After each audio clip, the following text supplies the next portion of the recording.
이거 멘트 하나하나마다 진짜 중요합니다, 여러분들. 그럼 트럼프 정책에 있어서 관세 인상은 수단에 불과하다는 겁니다. 시장이 지금 뭐를 하고 있다는 거예요? 트럼프의 관세 정책을 인지하고 있고 내성이 생기고 있다는 거죠.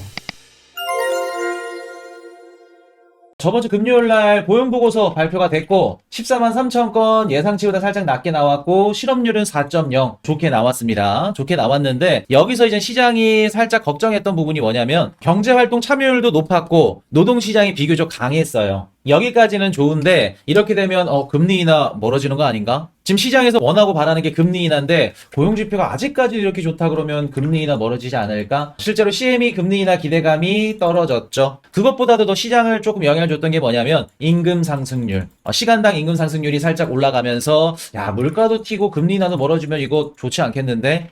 그렇게 시장이 받아들인 겁니다. 근데 이건 크게 받아들였다기보다 그냥 조금 영향을 줬다 정도 보시면 될 것 같고 자 트럼프 이번에 상호관세 통상정책 확전 이게 주된 이유였죠. 미국 증시가 빠진 이유, 우리 코인 시장도 빠진 이유. 이번에 보시면 트럼프 형님이 이번 주 화요일인가 수요일부터 상호관세 매긴다고 합니다. 이미 알루미늄이랑 철강 부분에서는 25% 때린다 그러고 여기다가 상호관세를 매긴다 그러는데 여러분들 한 가지 우리가 좀 유심히 보셔야 될 게 있습니다. 상호관세 처음 들어봤죠? 원래 트럼프 대통령이 취임식 전후로 해가지고 무슨 관세를 매긴다 그랬죠? 이거 멘트 하나하나마다 진짜 중요합니다, 여러분들. 트럼프 대통령이 어떤 식으로 정부 정책을 이끌어가는지 우리가 알려면 트럼프가 어떤 식으로 말을 하는지 트럼프식 화법에 우리가 분석을 할 수 있어야 돼요. 트럼프 형님이 저런 식으로 말을 하는구나. 했던 말 또 하고 어제 했던 말도 이번엔 다르게 하고 이걸 우리가 인지를 하셔야 돼요. 보편 관세 그렇죠. 자, 트럼프 대통령이 관세 정책에 대해서 처음에는 일괄적으로 다 때리겠대. 중국 60% 때릴 거고요. EU나 이런 애들 다 때릴 거예요. 그러다가 트럼프 취임식 전후로 해서 시장이 살짝 놀라겠는데 오케이. 보편 관세를 매길게요. 중국한테만 60% 때리면 물가가 튈 수 있기 때문에 전체적으로 보편적으로 관세를 때릴게요. 글로벌 국가들 다. 근데 여기서 뭘로 바뀌었다? 상호 관세로 바뀌었죠. 상호 관세는 뭐냐면 특정 국가, 특정 품목에만 때리겠다는 겁니다. 자, 그럼 여러분들한테 여쭤볼게요. 관세 부과 범위가 늘어났나요? 아니면 축소되고 있나요? 지금 트럼프 대통령이 작년 11월 5일 전부터 저 뽑아주세요. 중국 관세 60% 때릴게요. 그때부터 지금까지 한번 관세 정책을 한번 볼게요. 우리가 트럼프의 관세 정책 부과 범위가 줄어들었나요? 아니면 늘어났나요? 범위가 축소됐죠? 줄어들었죠? 처음에 세게 계속해서 던졌다가 일본이 이걸 주네, 유럽이 이걸 준다 그러네, 중국이 이거를 내줬네, 우리한테 투자를 해줬네. 그랬더니 천천히 관세 부과 범위를 축소하고 있죠. 이거를 여러분들이 유심히 보셔야 돼요. 그럼 트럼프 정책에 있어서 관세 인상은 수단과 목적 두 가지 중에 뭐다? 트럼프가 원하는 목적을 이루기 위한 수단에 불과하다는 겁니다. 실제로 관세를 매기겠다는 게 아니라 자기네들이 원하는 거. 우리 원자재가 좀 필요한데? 너네 우크라이나 우라늄 맞니? 우라늄 좀 갖고 싶은데? 야 유럽아, 너네 우리가 나중에 전기자동차 좀 자율화하게 되면은 좀 너네들 깔 수 있을까? 인프라를? 우리 미국이 만드는 전기차가 앞으로 너네 유럽에 들어가야 될 것 같은데?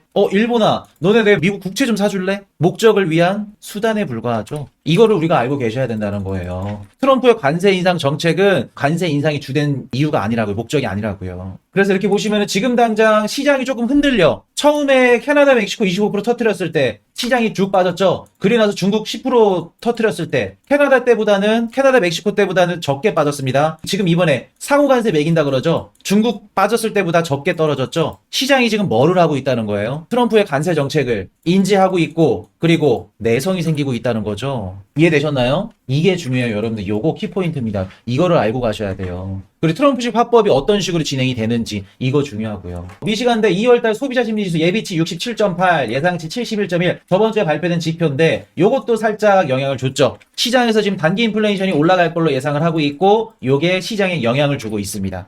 요거를 보시면 된다는 거. 자, 유럽의회 무역위원장 미국산 자동차 관세 낮출 의향이 있어. 자, 볼게요. 트럼프가 유럽한테 관세 올린다고 직접적으로 얘기를 안 했어. 행정명령도 안 때렸어. 근데 유럽의회 무역위원장이 뭐라 그래요? 야, 근데 주변에서 캐나다랑 멕시코 일본이랑 미국한테 갖다 바치고 옆에 있는 동맹 국가들이 두드려 맞는 거 보니까 나도 생각해봤을 때 미국에 대한 자동차 이거 관세 낮출 의향이 있어. 자기네들이 먼저 얘기를 하죠. 트럼프가 수단을 지금 너무 잘 쓰고 있죠. 목적을 이루기 위해서. 지금 미국과 유럽에 대한 자동차 관세가 어떻게 되고 있냐면 유럽은 미국한테 10%를 때리고 있어요. 자, 미국, 유럽. 유럽은 미국한테 10%를 때려. 근데 미국은 유럽한테 2.5% 때립니다. 자, 그럼 보겠습니다. 유럽이 제발 찔려가지고 야 근데 우리도 2.5%까지 내릴 의향이 있어. 이거보다 더 가깝게 낮출 의향이 있어. 꼬랑지를 내리고 얘기를 하죠. 물론 독일 총재인가 그럴 겁니다. 만약에 미국이 관세를 매기면 우리 1시간 내로 보복 관세 바로 때릴 거야. 으름장을 놓쳐. 근데 여러분들 기사 그대로 우리가 읽을 게 아니라 이미 통화를 했을 가능성이 높아요. 제가 봤을 때. 기사로는 막 야 EU도 그러면 보복 관세 때리고 시장 무너지는 거 아니야? 진짜 그렇게 때릴 수도 있겠지만 경제 체력을 보시면 알아요. 경제 체력이 지금 독일이나 프랑스 그렇게 힘든데 미국한테 보복 관세를 때리면서 맞설 수 있다? 저는 힘들 거라고 봅니다. 한번 보셔야겠죠. 이유가 어떤 식으로 나오나. 자, 오락가락 미국 고용, ADP 민간 고용 예상치 웃돌아. 그래서 고용 지표가 좋게 나와도 걱정. 임금 상승률이 살짝 올라가도 걱정. 지금 지표가 굉장히 오락가락 한다는 거. 자, 재무장관 지명자 벤센트의 333 트럼프 공약과 섞일 수 있을까? 자, 이거 중요합니다, 여러분들. 미국 재무부 장관이 333 공약을 하겠다고 합니다. 333 공약이 뭐냐면 2028년도까지 재정 적자를 미국 GDP 대비 3%로 낮춘다 그래요. 재정 적자를. 그리고 경제 성장률을 3%로 끌어올린다고 합니다. 그리고 미국의 에너지 생산량을 하루에 300만 배럴을 늘리겠다 그래요. 미국 재무부 장관의 베센트 이퀄 트럼프예요. 똑같습니다. 333 공약을 하겠대. 우리 배웠죠? 3죠. 저금리, 저물가, 저유가. 여기다 한 가지 더 플러스 하자면 고성장. 여러분들 얼마 전에 베센트 형님이 달러는 강세로 가져가겠다 얘기하죠. 그리고 트럼프 형님은 달러를 동결하겠다. 연준이 했던 행동이 금리 동결이 맞았다 얘기합니다. 달러 강세로 가져가나요? 달러 강세로 가져가겠죠. 근데 거기에 참된 진짜 속뜻이 있어요. 여러분들은 이런 것들을 분석할 수 있어야 됩니다. 왜 지금 트럼프 형님이 달러 강세를 외치는지, 재무부 장관 스콧 베센트가 왜 달러 강세를 외치는지, 그리고 실제로 하고자 하는 정책은 뭔지, 이런 것들을 여러분들이 퍼즐을 맞출 수 있어야 앞으로 2025년도 시황이 보이는 거예요. 여러분들 비트코인 언제 올라요? 언제 떨어져요? 그 질문할 필요가 없어요. 이런 것들을 우리가 분석을 할 수 있고 시장 상황을 봐야 이 정도 25년도에 상승하겠구나, 하락하겠구나, 이게 나온다. 이해되시겠죠? 자, 트럼프, 관세 방위비로 일본 압박, 이시바는 1조 달러 선물 보따리로 하다. 보이시죠? 웃죠? 너무 행복해. 미국은 지금 일본은 아주 현금만만을 얻었어. 일본도 그렇고, 서로. 나중에 미국이 달러 강세로 가져가서 만약에 부작용이 생긴다? 그러면 달러 강세를 낮춰줄 수 있는 최고의 파트너를 만들었거든요. 트럼프 정부 정책의 방향성에 있어서 가장 문제가 되는 부분 중에 한 가지가 뭐냐면 엔캐리 트레이드 청산이에요. 제가 엔캐리 트레이드 청산 지금 걱정할 필요 없다고 말씀드렸죠. 그 이유가 뭐다? 미국의 경제 성장률이 받쳐지기 때문에. 근데 미국의 경제 성장률이 떨어지고 미국의 금리가 떨어져. 그러면 엔캐리 트레이드 청산은 다시 나올 수 있는 가능성이 있습니다. 거기에서 일본의 금리를 조절해주면서 엔캐리 트레이드 청산을 낮춰주고 미국 달러 강세를 견제해줄 수 있는, 균형적으로 맞춰줄 수 있는 국가가 일본이 가장 유일하죠. 유력한 대안이죠. 엔화, 일본 아주 파트너를 만났다는 거. 그래서 일본이랑 미국은 같이 가는 겁니다. 또 죄송해요. 한국 얘기 좀 하자면 또 여기 중간에 또 우리 껴있어야지. 태극기가 껴있어야 되는데 진짜 열불 터집니다. 경제 공부하면 할수록 열불이 터져요. 자, 오픈 AI CEO 샘 알트만 인공지능 비용 매년 10분의 1로 줄어 관련 제품 가격을 대폭 하락한다. 그래서 지금 AI 업계에서 가장 좀 얘기들이 많이 나오는 게 뭐냐면, 야, 100억 달러를 넣어서 10억 달러를 벌면 그게 AI냐? 너네 너무 과평가된 거 아니야? 너무 많은 돈을 써서 그 정도 할 거면 망한 사업 아니야? 얼마 전에 또 중국에 또 AI들 나왔죠? 딥시크. 나오니까 또 미국에 대한 이런 칼날이 또 돌아서죠. 근데 당연히 잠재워야겠죠. 트럼프의 오른팔이 일론 머스크라면 왼팔 샘 알트만이에요. 여러분들 월드코인 투자하시는 분들 이런 거 걱정했었죠. 코인이슈님, 트럼프랑 일론 머스크 사이가 좋아서 샘 알트만이 만든 월드코인 없어지는 거 아닌가요? 마이크로소프트 막 주가 영향받는 거 아닌가요? 제가 그때 뭐라 그랬어요? 아니라고 말씀드렸죠. 이분이 움직이는 게 AI이기 때문에 트럼프는 알트만 편도 아니고 머스크 편도 아니에요. 미국을 위해서 AI가 앞으로 성장하고 앞서 나간다? 그러면 언제 됐든 간에 샘 알트만 편일 수도 있고 머스크 편일 수도 있다. 머스크랑 친하다 해서 샘 알트만을 밀어내? 아니요. 절대 그렇게 못해요. 오히려 나중에 일론 머스크랑 트럼프 멀어질 겁니다. 제가 말씀드렸잖아요. 28년도 대선에서는 민주당의 자금을 댈 수도 있다니까요. 그 가능성 배제하시면 안 돼요. 그렇기 때문에 그런 걱정하지 말자라는 말씀. 자, 플로리다주 공공자금 10%까지 비트코인 투자 검토, 세금도 비트코인으로 납부 가능. 지금 계속해서 미국의 50개 주 비트코인을 어떤 식으로 도입을 할지, 전략자산에 비축을 할지, 아니면 뭐 공공자금으로 편입을 할지, 다양한 지금 옵션들을 가동하고 있습니다. 왜? 늦으면 안 돼. 빠르게. 지금 미국의 트럼프 대통령도 지금 크립토 자산을 계속해서 행정명령을 때릴 정도로, 행정부서를 만들 정도로, 진심이죠? 알고 있는 겁니다. 그러면 당연히 50개 주도 해야겠죠. 세금도 비트코인 납부 가능, 이런 식으로. 자, 트럼프 지지율 53% 기록, 10명 중 7명은 관세 물가 상승 우려. 자, 지금 여러분들 트럼프 대통령 마음에 안 들죠? 진짜 코인 투자분들, 이랬다 저랬다 붙인 게 뒤바뀌듯이 바뀌는 게 뭔지 알아요? 불과 3달 전만 하더라도 무슨 얘기 했어요? 해리스 당선되는 게 좋아요, 트럼프 당선되는 게 좋아요 할 때 트럼프 미친 듯이 밀었죠. 무조건 트럼프 얘기했죠, 여러분들. 제가 그때 뭐라 그랬어요? 트럼프나 해리스나 똑같다. 오히려 트럼프 되면은 여러분들 더 힘들 거다. 지금 어때요, 여러분들? 트럼프 되니까. 트럼프, 막 욕 나오기 시작했죠? 죽이고 싶죠? 관세 막 때린다고 하니까. 그리고 SEC 게리 겐슬러 위원장 차라리 그때가 낫다, 막 이런 얘기들 커뮤니티 올라오죠? 여러분들, 지금 트럼프 지지율이 2기잖아요. 2016년도 1기 때보다 지지율이 더 높아요. 미국인들 입장에서는 트럼프 일 너무 잘한다. 우리만 지금 싫어하는 거지, 미국인들 입장에서는 지지율 계속해서 올라가고 있어요. 그러면 트럼프의 관세 정책, 요거 물론 미국 증시가 무너지지 않는 한에서는 계속해서 철퇴를 날릴 겁니다. 트럼프 정부는. 미국 국민들도 지지를 해주고 지지율이 계속해서 올라간다는 건 옳은 방향으로 가고 있다는 거예요. 트럼프 대통령이 여러분들 알트코인 가격 박살나는 거 관심 없어요. 관심 없다고. 그러면 지금 당장 여러분들 트럼프 관세 정책이 어느 정도 일단락 될 때까지 기다리셔야 돼요. 지금 지지율도 계속해서 올라갑니다. 왜? 미국을 위한 정책이니까. 그렇기 때문에 요거는 조금 더 우리가 시간을 기다리자. 자, 헤지펀드 공세의 이더리움 하락 압력, 사상 최대 숏 포지션 우려. 헤지펀드가 뭐 이더리움을 뭐 숏 포지션 때린다 뭐 한다 그러는데 요거는 뭐 그냥 흘러 들으시고, 지금 당장은 사실 이더리움에 대한 좀 매력이 떨어지기는 해요. 기관들 입장에서. 내가 기관이어도 굳이 이더리움을 담을 이유는 없어. 물론 이 시장을 이끌어가는 흔히들 우리가 말하는 막 세력이라 그러죠. 가격을 운전하는 운전수들, 얘네들 입장 지네들이 띄울 거니까 매집은 하겠죠. 근데 이외의 기관들, 아무것도 모르는 기관들은 굳이 이더리움을 매집할 이유가 없어. 그러면 이더리움의 매력을 좀 더 올려줘야겠죠. 누가? 운전수가. 자, 중앙아프리카 공화국 공식 민코인 발표에 진위 논란 일파만파.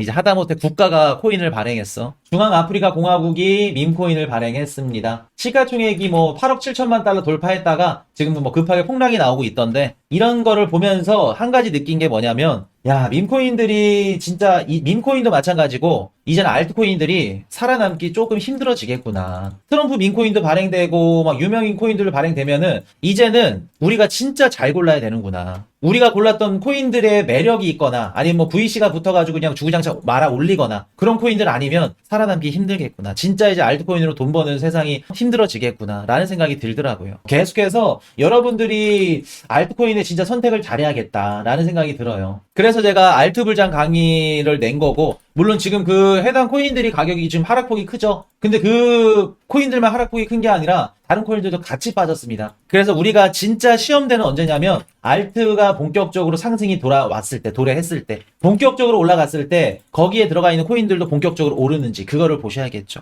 그래서 그때 진짜 원석인지 아니면 그냥 짱돌인지 판가름이 나는 겁니다. 제가 이런 얘기도 드렸었죠. 강의에서도 담아놨었고, 제가 예전부터 이런 얘기 들었었는데, 알트코인 투자는 100% 중에 몇 프로만 상승해도 잘한 거다? 자, 예를 들어서 10개라고 가정해볼게요. 10개 중에 내가 10개를 골랐어, 알트코인. 10개 중에 몇 개만 상승해도 선택을 잘한 거다? 진짜 극보수적으로 보잖아요. 10개 중에 1개만 올라가도 성공한 겁니다. 2-3개면은 평타 이상, 보통 이상. 50% 5개 올라갔다? 그러면 진짜 잘한 거예요.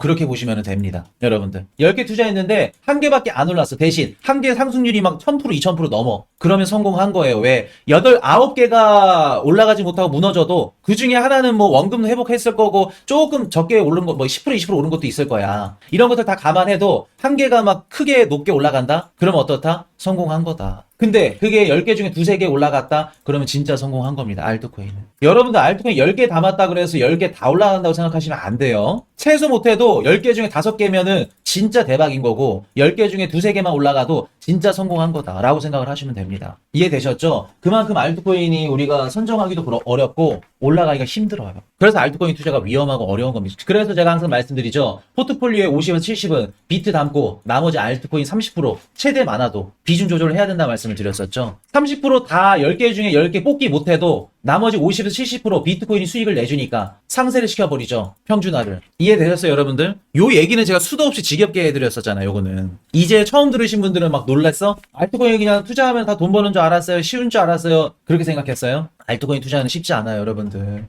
자, 가격 줄다리기 가로에선, 기로에선 이더리움. 하락이냐, 상승 베팅이냐. 이더리움 이따 얘기 한번 해드려 볼게요. 자, 일본 도요타 첫 번째 시큐리티 토큰 채권 발행. 자, 이게 의미 있는 게 뭐냐면 1000% 올라가는 그런 경우도 있어요. 있죠. 지금 여러분들 막 마이너스 80%, 90% 얘네들 본전 가려면 얼마나 올라야 돼요? 800% 막 900% 올라가면 본전 있는 애들도 있어요. 1000% 있지 왜 없어. 우리 작년 초에 우리 에메랄드 멤버십에서 소개해드렸던 코인 아시죠? 여기서 쓰시면 안 됩니다. 퇴장당할 수 있어요. 그 코인 어떻게 됐어요? 한 500%, 600% 올라갔나? 전고점 찍었다가 쭉 떨어지고 또 반 이상 올라왔죠? 기억나세요, 여러분들? 변동성이 그렇게 심해. 그렇게 떨어졌다 그렇게 올라간다니까? 1000% 말이 안 될 것 같죠? 올라간다니까. 자, 봅시다. 일본 도요타 STO 채권을 발행했다. 이게 뭐냐면 회사채를 발행했다는 겁니다. 지난 상승장 때 세타퓨어 1년간 6만 %. 그런다니까요. 그렇게 올라가. 다시 또 원점이 됐죠. 또 빠졌죠. 자, 지금 도요타가 채권을 발행을 하는데 토큰으로 발행을 한다 그래요. 자금 조달을 모집을 하는데 이런 식으로. 그래서 앞으로 이젠 일본의 뭐 기업들이 이런 식으로 회사채를 발행하면은 당연히 정부도 국채나 이런 채권 발행을 이제 온라인 상에서 디지털 상에서 하게 될 겁니다. 이해되셨죠? 요거는 제가 나중에 한번 빼가지고 시간이 오래 걸려요. 요거 한번 분석을 해드릴게요. 자, 국내 암호화폐 거래소 예치금 10조 원이 넘었다. 1년 새 100%. 근데 열이 받습니다, 여러분들. 국내 거래소에서 예치금 여러분들 돈 이자 주는 거 언제부터 시작했죠? 왜 이런 것들은 자발적으로 안 했어? 제도가 없어서? 여러분 한번 생각해 봅시다. 우리 국내 거래소 본격적으로 활성화된 게 빗썸 제외하고 빗썸이 가장 오래됐죠? 빗썸이 언제부터 있었지? 13년도에도 있었나? 17년도에는 무조건 있었고 빗썸이 언제부터 생겼지? 무튼 업비트도 아마 17년도가 18년도에 생겼죠? 보통 17년도 18년도에 이제 우리가 대규모 이런 국내 거래소 뭐 4대 거래소인가 요런 애들 나오기 시작했는데 그때부터 예치금 왜 안 줬어? 우리 돈인데. 응? 왜 안 줬어요? 한번 얘기해보세요. 거래소 관계자분들. 필드에 계신 분들은 죄송합니다. 왜 예치금 안 줬냐고 우리 돈인데. 17년도죠? 자, 그럼 예치금 없었다고 해. 뭐 법적인 규제가 없었으니까. 그러면 코인에 대한 스테이킹 이자 수익은 왜 안 줬어? 코인을 줘야 될 거 아니야. 해외 거래소는 다 줬는데. 그래서 제가 국내 거래소 별로 안 좋아해요. 물론 빗썸은 예외입니다. 얼마 전에 빗썸 그 영상을 찍었기 때문에 빗썸은 예외. 국내 거래소 별로 안 좋아해요. 왜 예치금 안 주는 거야? 최근에 줘서 뭐해? 얼마 조금 들어오던데? 몇 프로?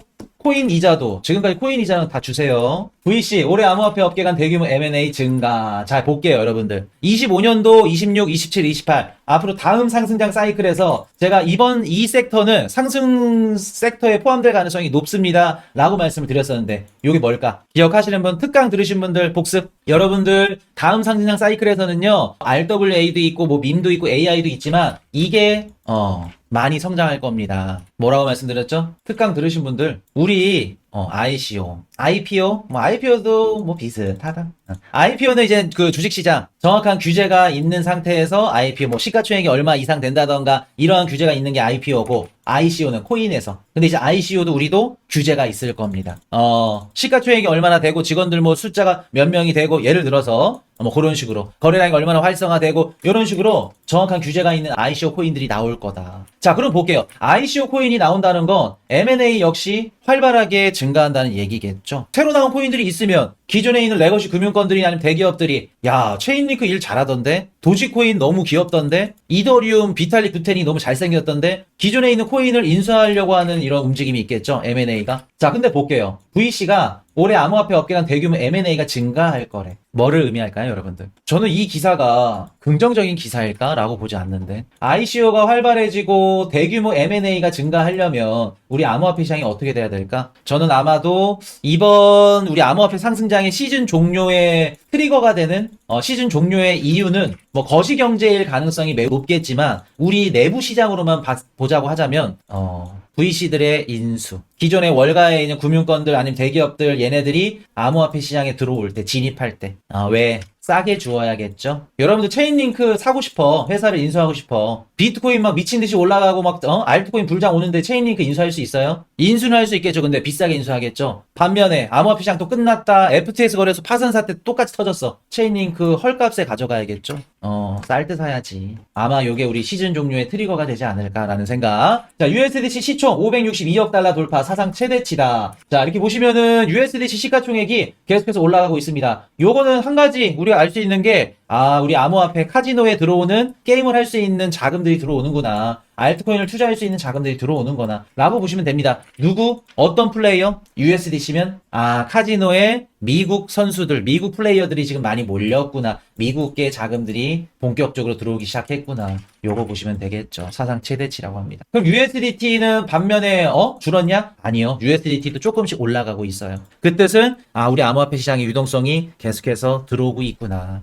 그렇게 보시면 되겠죠. 자, 비트코인 ETF 플로우 테이블 2,100만 달러? 에게 많이는 안 들어왔네요. 자, 이더리움. 야, 유출도 없고 유입도 없었네요. 이거 강간부 소식이 제일 위험한 건데. 자, 6일 동안 유입이 들어왔다가 하루는 좀 쉬어가나 봅니다.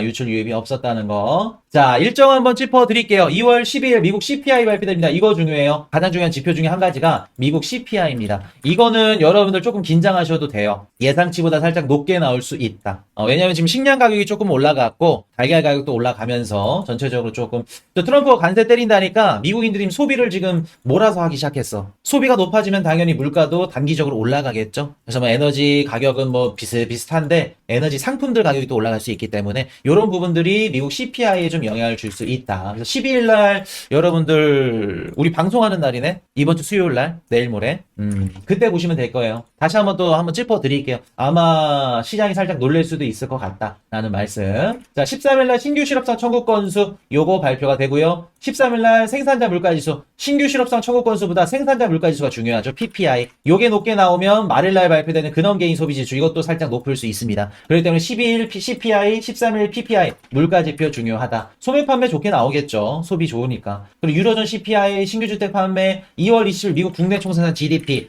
4분기 속보 잠정 확정, 잠정치 발표되겠네요. 요거 뭐 2.2% 초중반 때 나오겠죠. 그렇다고 해서 뭐 미국 소비 꺾인 거 아닙니다. 소비 좋아요. 근원개인 소비지수 PPI 좀 보셔야 된다는 거. 그래서 이번 주는 미국의 CPI, PPI 중요하게 좀 보셔야 되고 무조건 통곡의 날이라 볼 수 없어요. 이미 시장이 조금 높게 나올 걸로 알고 있고 요게 시장 예상치보다 높게 나오면은 무너질 수 있는 거기 때문에 너무 겁먹을 필요는 없다. 그렇게 보시면 되고 그리고 이번 주 또 미국 재무부 국채경매 입찰이 있습니다. 1250억 달러고 3년물 580억 달러, 10년물 420억 달러, 30년물 250억 달러. 근데 가장 문제가 되는 건 3년물 잘 팔릴 거고 단기채니까 10년물 30년물 장기채인데 장기채 잘 팔릴 겁니다. 왜냐면 저는 스콧 베센트도 그렇고 트럼프 형님도 그렇고 얼마 전에 10년물 국채금리 내려줄게 라는 멘트를 했기 때문에 장기채권 가격 올라가겠네 시장에 기대감이 형성되어 있는 상태이기 때문에 장기채 잘 팔릴 겁니다. 그러면 재무부 국채경매 입찰은 크게 시장에 영향을 주기는 힘들 거다. 그렇게 보시면 되고 더 중요한 거 전 세계 중앙은행 탑 우리 파월 연준 의장 2월 12일 수요일 13일 목요일 00시에 연설 있습니다. 증언 예정이 있어요. 그래서 파월 연준 의장의 입이 가장 중요하겠죠. 수요일 날, 목요일 날. 파월 형님이 어떤 식으로 떠들어대는지에 따라서 시장의 영향이 굉장히 클 겁니다. 그래서 이 파월 연준 의장 입이랑 그리고 미국 CPI, PPI 요거 보셔야 된다는 거. 아이러니하게 또 수요일 날 파월 연준 의장 얘기하고 또 PPI 발표는 또 얘기하고 수목 이틀날 이래버리죠. 그래서 여러분들 한 가지 팁을 드리자면 수요일날 CPI가 높게 나온다. 월가 예상치보다. 그러면 파월 형님은 시장의 비둘기파적인 얘기를 할 가능성이 높습니다.